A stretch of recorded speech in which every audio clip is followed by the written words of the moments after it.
Banyak korban yang dibunuh tanpa adanya cek fakta. Beberapa ahli bilang kalau film ini tuh digunakan sebagai alat propaganda. Halo sahabat kompas.com, di part 1 kita udah tahu nih cerita sebenarnya G30 SPKI. Nah, buat kalian yang belum nonton, bisa langsung klik link di pojok sini ya. Ternyata masih banyak ya teori tentang siapa dalang dibalik peristiwa ini. CIA juga disebut-sebut sebagai dalang peristiwa G30S. Bukti ini ada di Cornell Paper yang menyebut kalau Soekarno sama PKI justru adalah korban dari peristiwa ini.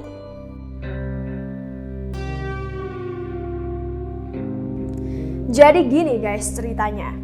Dari laporan yang ditulis oleh jurnalis spesialis espionase Tim Weiner yang berjudul Legacy of Ashes, setelah Perang Dunia II, Amerika sibuk menguatkan pengaruhnya di negara-negara dunia ketiga demi menghancurkan Uni Soviet dan paham komunisnya. Salah satu negara yang jadi sasaran permainan CIA adalah Indonesia. Ini karena Soekarno cenderung memihak komunisme. Apalagi Soekarno juga pernah menghina Barat dan menolak bantuan keuangan dari IMF. Gara-gara hal itu, CIA kabarnya dikasih tugas buat nyingkirin Soekarno. Berbagai operasi rahasia dilakukan, tapi selalu gagal. Sampai akhirnya Amerika coba mendekati militer. Salah satu yang konon didekati adalah Ahmad Yani. Katanya, mereka mengadakan pertemuan rahasia dengan agen CIA untuk membicarakan cara membebaskan Indonesia dari komunisme. Dalam rangka ngasih dukungan saat pembersihan PKI, Dubes Amerika Marshall Green memberikan 14 walkie-talkie ke Soeharto. CIA juga ngasih sejumlah bantuan obat-obatan dan uang sebesar 500.000 US dollar ke TNI. Menurut laporan Legacy of Ashes tadi, kedekatan para Dewan Jenderal dan Amerika Serikat pun mulai tercium sama PKI. Mereka mengira Dewan Jenderal akan merebut kekuasaan Soekarno, dan terjadilah peristiwa gerakan G30 SPKI. Pasca peristiwa, Soeharto yang berusaha menghabisi para tokoh PKI dikasih suplai lagi sama CIA. Saat itu, Kedubes Amerika Serikat dan CIA memberikan daftar ribuan tentara yang terafiliasi sama PKI. Nama-nama yang ada di daftar pun disingkirkan tanpa pengadilan. Sampai sekarang, kita nggak tahu daftar nama yang dikasih itu beneran terlibat sama PKI atau di PKI-kan. Kalau menurut kamu gimana? Komen ya!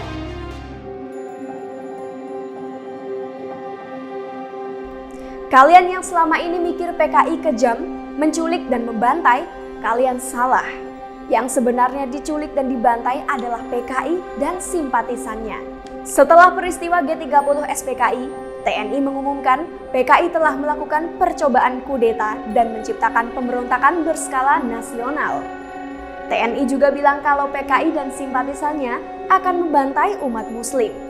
Sebenarnya itu cuma kebohongan. Tapi hal ini tetap bikin masyarakat marah terhadap PKI sampai terjadi aksi kekerasan yang berujung pada banjir darah di beberapa daerah. Gak cuma tentara, masyarakat ikut termakan narasi ini juga menghabisi tetangganya sendiri.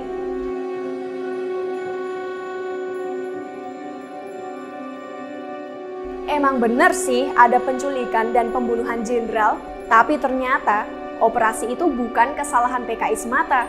Apalagi kader dan simpatisannya di daerah. Penangkapan orang-orang yang diyakini terlibat sama PKI ini dilakukan secara masif. Peristiwa penangkapan melibatkan penghilangan paksa, pembunuhan massal, sampai penyiksaan kepada masyarakat yang dianggap PKI. Tapi ternyata kalau kita lihat penangkapan ini lebih seperti menebak-nebak. Banyak korban yang dibunuh tanpa adanya cek fakta. Akibatnya, banyak orang gak bersalah juga jadi korban. Komnas HAM meyakini ada 1 juta korban dan peristiwa ini dianggap sebagai kasus pelanggaran HAM berat. Tapi sayangnya gak pernah ada yang diadili. Penyelesaian kasus ini sampai sekarang masih belum ada titik terang. Kalau dari pemerintah menyarankan solusi non-yudisial lewat rekonsiliasi atau penyelesaian di luar pengadilan. Terus, permintaan maaf juga pernah disampaikan sama Gus Dur yang saat itu menjabat sebagai presiden. Dia mengaku kalau organisasi Nahdlatul Ulama yang pernah dipimpinnya terlibat dalam pembantaian massal.